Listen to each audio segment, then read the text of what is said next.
So, anong naramdaman ngayon at ganito na ang kalagayan na Seth? Nako, baka gusto niyo akong paiyakin. Gusto Malaki kong na maiyak? Seth. Oo, nako. Kasi we started with nothing. Just, we know we have the heart. At alam din namin kung ano yung gusto namin makita, ano yung gusto namin gawin. Kahit wala, malayo ako. Ito si Vince, nagkikwento sa akin from time to time.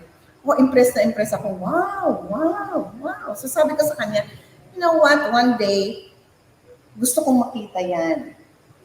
Sasama ako sa'yo. Gusto kong makita yung mga tao. Gusto mong makita na yung pinangarap ninyo na, oh, ayoko maiyak. Ayoko maiyak. Yung pinangarap ninyo ay totoo, eto na. Oh, naiiyak na nga ako. I'm sorry. Nagkatotoo Oo, siya. nagkatotoo na. Napaka-fulfilling kasi yung kung titingnan, kung makikita ninyo yung pinagdaanan namin, nakita ko yung kay Vince, sabi ko, mangyayari ito. Because, number one, Vince has the vision.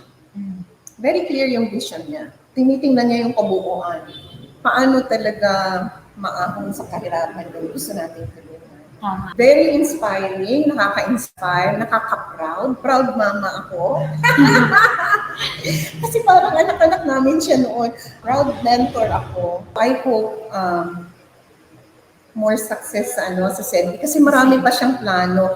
Samahan ninyo siya, patuloy niyo siyang samahan sa mga plano. We're trying to find and search for answers na ano ba talaga yung the right formula.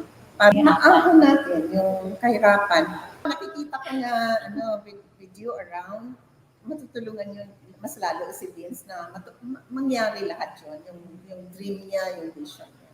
Kasi ano din si Sir, hindi lang yung mga member yung niya, priority kami mga staff. Love na love niya kami. Gusto niya maging yaman. Katulad ni Sir.